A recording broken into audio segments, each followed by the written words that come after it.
Remnants of war have defined the history of Santa Fe since its founding.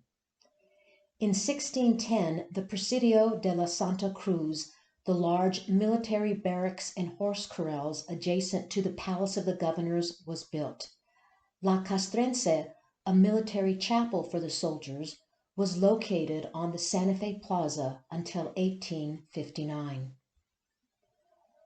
On August 18, 1846, General Stephen Watts Kearny and his platoon of 2,500 soldiers entered Santa Fe and planted an American flag atop the Palace of the Governors, claiming New Mexico as part of the United States. Also in 1846, the U.S. Army built Fort Marcy at the western end of the Santa Fe Trail. Named after Secretary of War William Marcy, it was the first United States Army fort in New Mexico.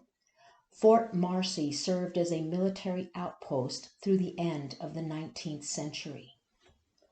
Part of General Kearny's contingent included the Mormon Battalion, the only religious-based platoon in U.S. history.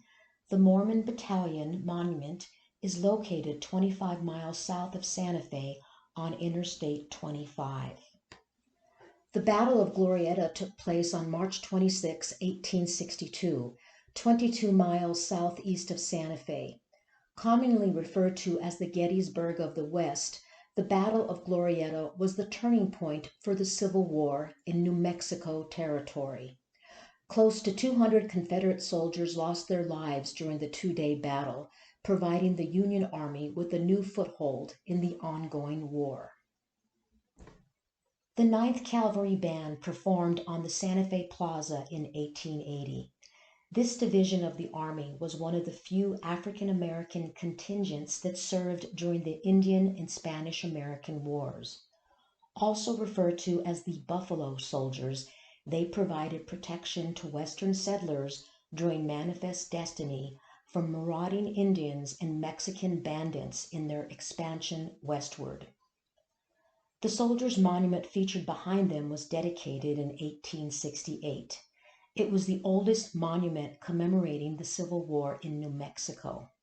On October 12, 2020, the monument was destroyed by Native American protesters. In 1898, volunteers were recruited from the area for Roosevelt's Rough Riders for the Spanish-American War. On April 9, 1942, the entire platoon of the 200th Coast Artillery, which consisted of 1,800 New Mexicans, was captured. The next day, they joined 75,000 soldiers in the arduous 60-mile march to a prison camp in Luzon in the Philippines. The walk, known as the Bataan Death March, claimed the lives of 16,950 American and Filipino soldiers.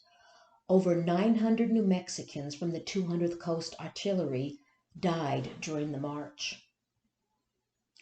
Vicente Ohinaga of Santa Fe was one of the last surviving prisoners of the Bataan Death March. He died in 2013. He was photographed pointing to his photo during World War II as a member of the 200th Coast Artillery. Carl Sosi, who died in 2010, was born on the Navajo Reservation in Salina Springs, Arizona. He graduated from the Santa Fe Indian School in 1938. He served in the Army during World War II and participated in the invasion at Normandy, where he received a Purple Heart. Manuel Rodriguez of Santa Fe, who died in 2013, was in the 11th grade at St. Michael's High School when he enlisted in the Army. A year later, on June 6, 1944, he participated in the Battle of Normandy, the largest seaborne insurgency during World War II. He also fought in the Battle of the Bulge toward the end of the war and helped liberate Nazi concentration camps in northern Germany. Rodriguez received both the bronze and silver medals for valor and bravery for his service during World War II. Mary Louise Gras of Santa Fe was one of more than 150,000 women who enlisted in the Women's Army Corps during World War II. It was the first time in our nation's history that women were allowed to participate in military operations. Stella Lavady of Santa Fe enlisted in the WACs after the attack on Pearl Harbor because she wanted to do her part during World War II. In 2010, she took part in the tribute Women in the Military at Kirtland Air Force Base in Albuquerque, New Mexico.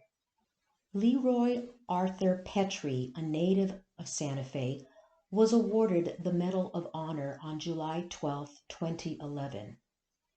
In a White House ceremony presided by President Obama, the Army Sergeant First Class was nominated for his bravery in a firefight in Afghanistan on May 26, 2008, where he lost his lower right arm in a grenade explosion, helping to save members of his platoon. He served for 28 months in 8 deployments to Iraq and Afghanistan. A statue honoring Sergeant Petrie is located in front of City Hall.